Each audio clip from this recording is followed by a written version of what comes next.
Chers amis, mercredi dernier, la France a enfin connu une bonne nouvelle.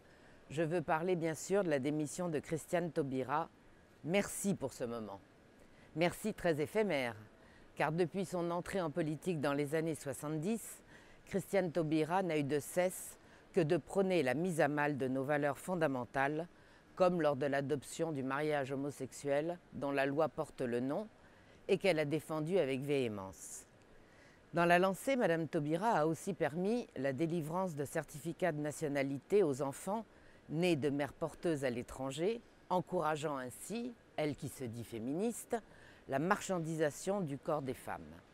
Rien d'étonnant donc à ce que Mme Taubira ait osé qualifier au printemps dernier le Front National, seul parti qui s'est engagé à revenir sur ses funestes orientations, de parasite de la République et d'ennemi de la démocratie. Il aura fallu les charmes de tous les ors de cette République pour transformer l'ancienne indépendantiste guyanaise en donneuse de leçons républicaines, elle qui, ministre, alla jusqu'à qualifier la Marseillaise de karaoké d'estrade en refusant de la chanter. Qu'elle démissionne en raison de son opposition à la déchéance de la nationalité est éloquent, puisque 10 ans après s'être opposée à la loi sur l'interdiction des signes religieux à l'école, elle refuse de déchoir de notre nationalité les binationaux terroristes qui se revendiquent eux-mêmes ennemis de la France, allant pour cela jusqu'à tuer nos compatriotes. Adepte de la culture de l'excuse, son départ aura peut-être le mérite de ne pas permettre la réforme laxiste sur la justice des mineurs. Le bilan ministériel de Mme Taubira est épouvantable. Dans la scandaleuse affaire du mur des cons, elle a sans hésitation volé au secours de ses amis d'extrême gauche du syndicat de la magistrature. Contrairement à ses promesses, elle n'a pas coupé le lien douteux entre le ministère de la Justice et le parquet. Supprimant les peines planchées pour les récidivistes, elle a accéléré le cercle vicieux de la violence. Par idéologie, adversaire de la prison, elle a souhaité lui substituer pour les délinquants des peines hors les murs, c'est-à-dire en clair, pas de peine. Ce qui renforce chez eux le sentiment d'impunité quand ceux qui sont emprisonnés sortent quasi automatiquement aux 2/3 de leur peine. Mme Taubira, dans un esprit de subversion, a donné à son administration l'instruction de condamner le moins possible les délinquants.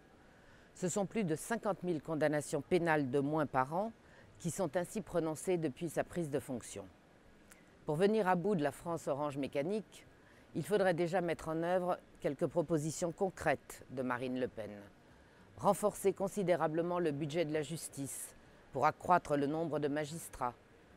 Construire au minimum 40 000 nouvelles places de prison afin de pouvoir assurer l'application des peines carcérales et supprimer les remises automatiques de peine. Assurer le renvoi chez eux des criminels et des délinquants récidivistes étrangers. Instaurer l'inamovibilité des membres du parquet afin d'assurer leur indépendance. La réjouissance du départ de Mme Taubira ne sera que de courte durée, car nous connaissons le sectarisme identique de Manuel Valls, qui jeudi dernier, au lieu de combattre le chômage, l'immigration incontrôlée, l'insécurité ou les déficits abyssaux, a déclaré que son combat, le combat d'une vie, était celui contre le Front National, brandissant le spectre de la guerre civile en cas de victoire de notre projet et de nos idées. Alors, je ne murmurerai pas à l'oreille de la jeunesse tout ce tas de contre-vérités déballées avec un dangereux lyrisme, mais je leur crierai au contraire « Réveillez-vous, agissez, rejoignez-nous, venez vous battre avec nous pour sauvegarder notre souveraineté, notre identité, les racines de notre civilisation et notre fierté d'être français ».